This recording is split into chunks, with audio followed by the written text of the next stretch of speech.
Okey, Assalamualaikum warahmatullahi wabarakatuh. Jadi untuk pembelajaran seterusnya, cikgu mohon awak salin 3 contoh ni ke dalam buku AdMath 2. Okey.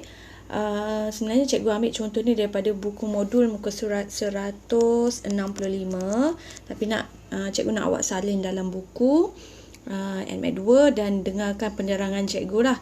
Okey, macam mana kita dah belajar lah tentang asas-asas vektor, semua kita dah belajar dah. Cuma pada hari ini kita nak menyelesaikan macam mana kita tengok soalan-soalan yang boleh ditanyakan dalam topik vektor ni dengan menggunakan pengetahuan-pengetahuan yang telah kita pelajari sebelum ni. Okey, contoh 1 nanti awak salinkan. Tuliskan tarikhnya. Okey, contoh 1, rajah menunjukkan vektor-vektor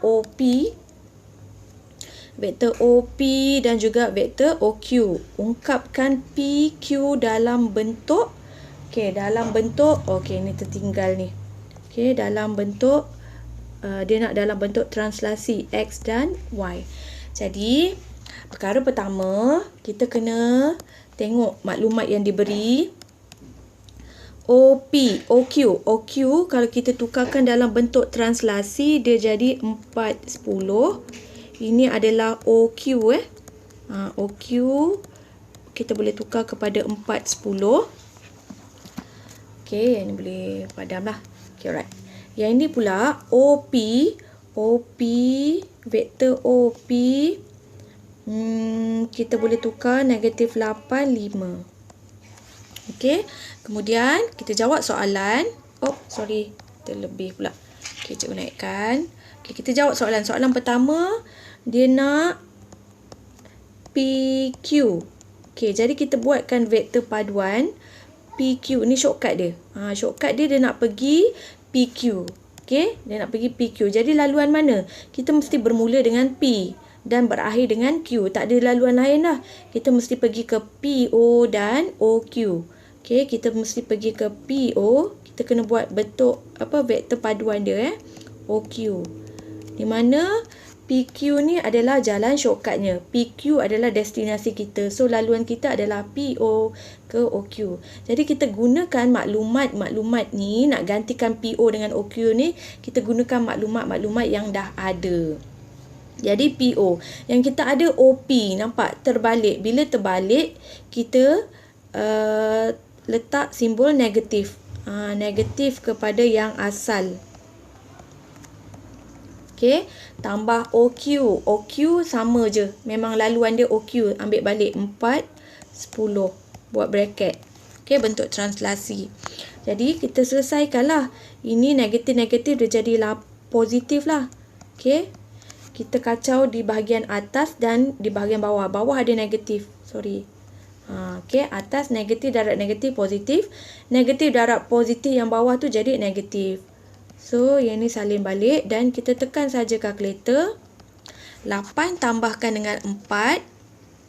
Yang atas dengan yang atas. 8 tambah 4 dapat 12. Okey. Negatif 5 tambah 10. Negatif 5 tambah 10 dapat 5. So, inilah jawapan PQ dalam bentuk translasi.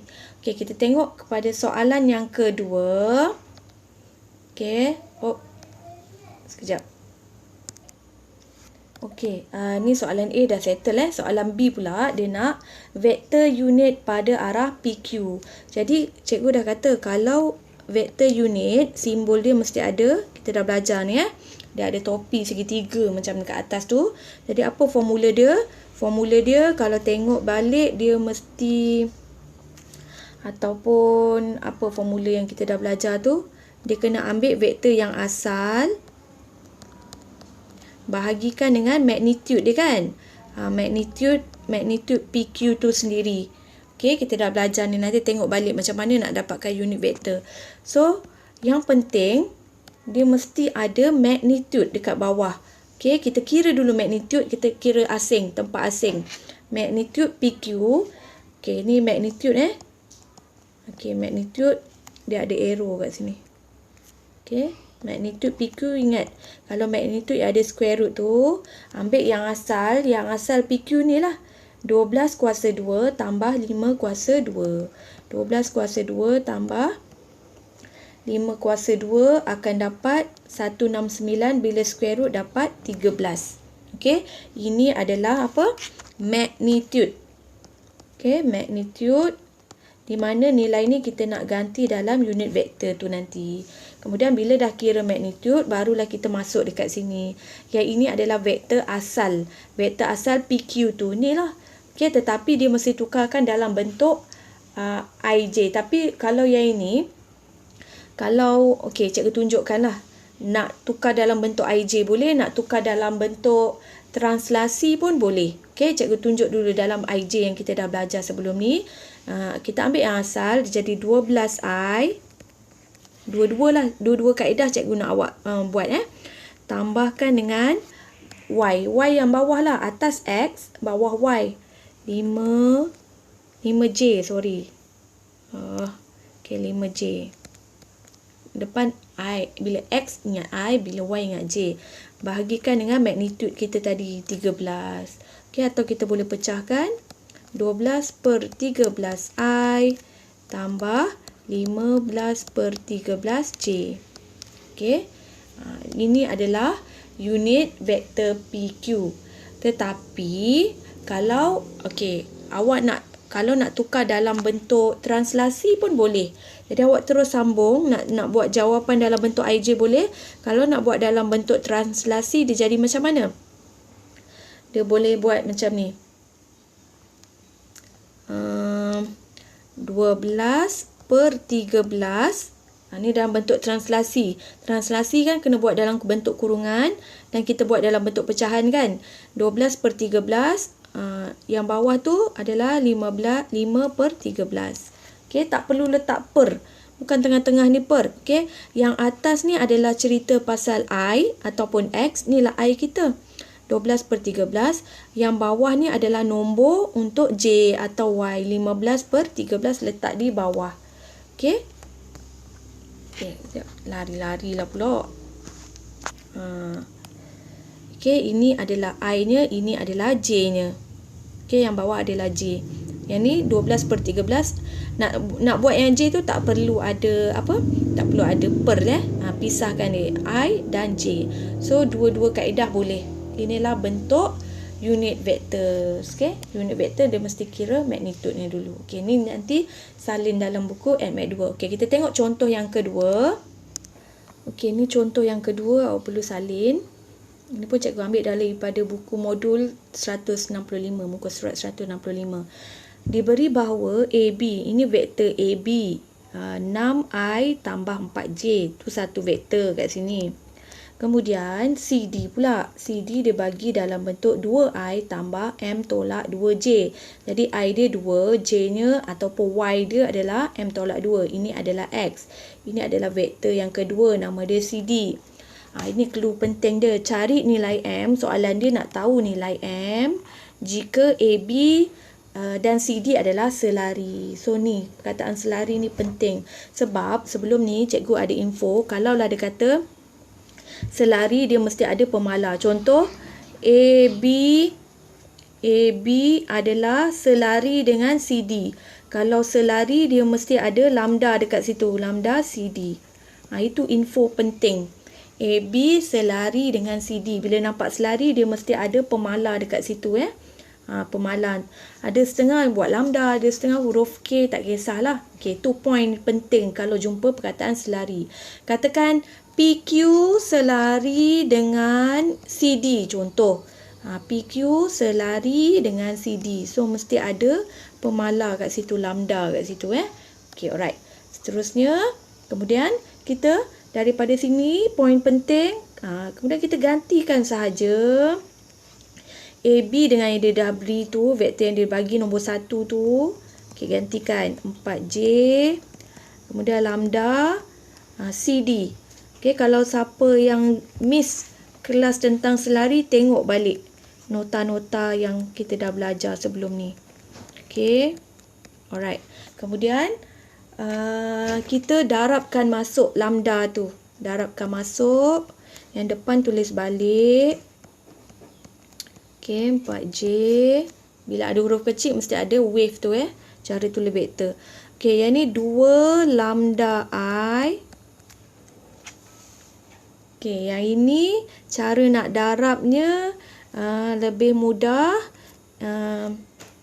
Lambda darabkan dengan M tolak 2. Jadi M tolak 2 ni tak payah kembangkan satu-satu. Kita buat saja macam ni. M tolak 2 lambda J. Okey. Tak perlu kembang pun tak apa. Maksudnya lambda darab dengan M tolak 2. Maksudnya M tolak 2 kurungan ni darabkan dengan lambda. So kita rapatkan dia. M tolak 2 lambda J. Okey. Tak perlu kembangkan dulu pun tak apa. Jadi dia nak nilai M. Okey. Kalau dia gunakan teknik compare, bandingkan. Sebelum nak dapatkan nilai M, kena cari nilai lambda dulu. Okey. Jadi macam mana kita comparekan? Okey, kita comparekan adik-beradik I dengan adik-beradik I. Apa yang kita nampak kat sini? 6 samakan dengan 2 lambda. Kenapa I ni kita tak ambil? I dengan I ni hanya untuk tentukan keluarganya. So kita ambil 6 dengan 2 lambda saja. I tak perlu ambil. Jadi kalau kita nampak lambda dia adalah 6 bahagi 2. Ni biasalah. Jangan salah bahagi pula. Lambda dia kita dapat 3 dekat situ. Okey, tadi kita dah compare tentang I. Sekarang kita comparekan tentang J pula. 4 dengan M tolak 2 lambda. Ni adik-beradik J. J jangan kita ambil. Kita tentukan saja J. 4 sama dengan M tolak 2 lambda. Okey. Untuk mencari M, kita tak boleh kat sini lambda ni tak ada nilai. Okey. Nak cari M, yang lain mesti ada nombor-nombor dan lambda ni pun nombor. Jadi, kita gantikan lambda tu dengan 3 tadi. Okey. Sebab tu kita kena cari lambda dulu. Kemudian, ikutlah cara macam mana awak nak pindahkan. Yang ni nak darab masuk, dia jadi 3M tolak 6. Okey, darabkan 3 tu setiap satu. Jadi, ni pindah ke depan, dapat 10. Samakan dengan 3M. Sekarang bolehlah dapatkan M. Yang ni halau. Jadi, 10 bahagi 3. Jadi, cara tulis dia M sama dengan 10 bahagi 3. Itulah nilai M yang perlu kita cari. Okey, yang penting bila nampak selari mesti vektor apa selari dengan apa mesti ada lambda dekat situ. Dan kita gantikan, okey, darab masuk dan kita comparekan. Okey.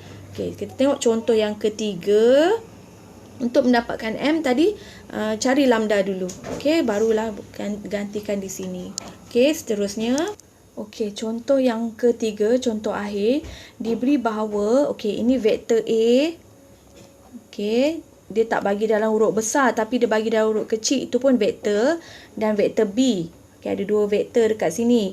Lebih kurang macam tadi juga, contoh 2, tapi dia berbeza kat mana? Carikan nilai P, tadi dia suruh cari nilai M.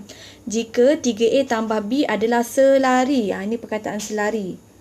Selari dengan paksi X. Jadi bermaksud 3A tambah B ni dia selari. Selari mesti ada lambda dengan paksi X. Paksi X ni pun ada satu masalah juga. Cikgu tuliskan dululah paksi X pun kita tak bolehlah tulis paksi X macam tu kan. Jadi paksi X tu apa? Awak kena tukarkan dalam bentuk nilai.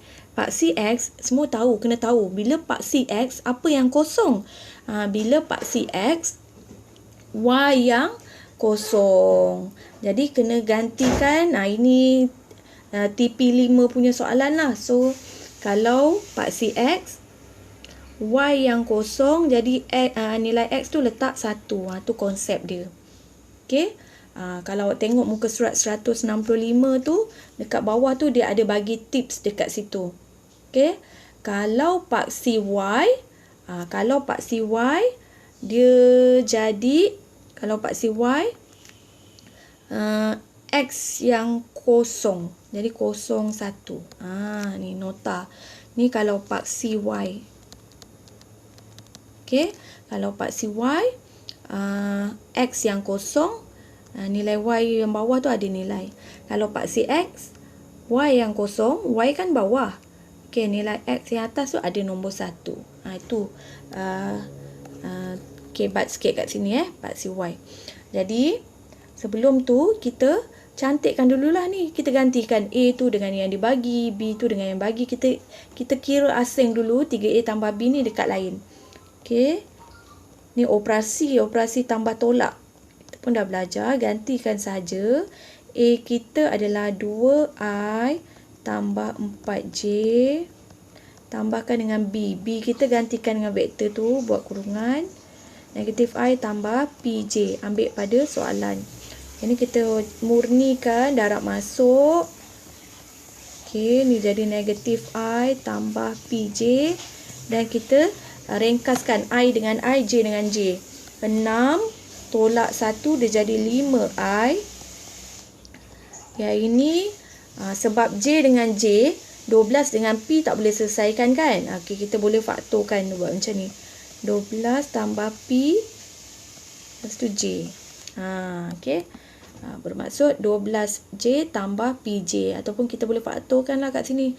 12 tambah P, ni adik-beradik J. Okey, dah cantik. Kemudian, dah pun mudahkan kita pindah dekat sini. 5I tambah dengan 12 tambah P, buat kurungan sebab banyak. Samakan dengan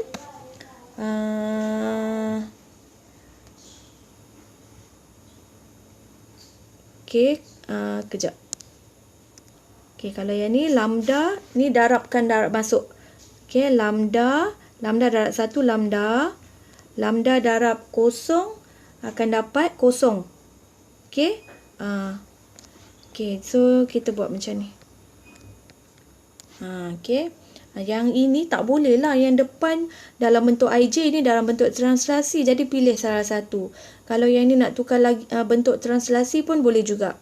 Jadi yang I duduk di atas. 12 tambah P duduk di bawah. Supaya kita, kalau translasi, bentuk translasi. Kalau IJ, bentuk IJ. So kita boleh nampak kat sini. Kita compare. Okey, kita compare. Yang atas dengan yang atas. Yang atas dengan yang atas. Okey, kalau kita dapat yang atas tu lambda sama dengan 5 lah. Tapi yang bawah ni tak ada pun perkataan lambda kan. Kita compare yang bawah dengan yang bawah. So, dia nak tahu nilai P teruslah. Yang ini mudah saja. Tak perlu nilai lambda pun tak apa. Jadi, P adalah negatif 12. Okey, ini cara untuk mendapatkan nilai P dengan menggunakan konsep selari. Cuma dekat sini dia kata paksi X. So, kat sini kalau paksi X, kita kena buat 1, 0. Sebab paksi X, Y yang sifar. Nilai X tu kita letak nilai 1. Okey, jadi 3 contoh ni mohon salin dalam buku AdMath 2.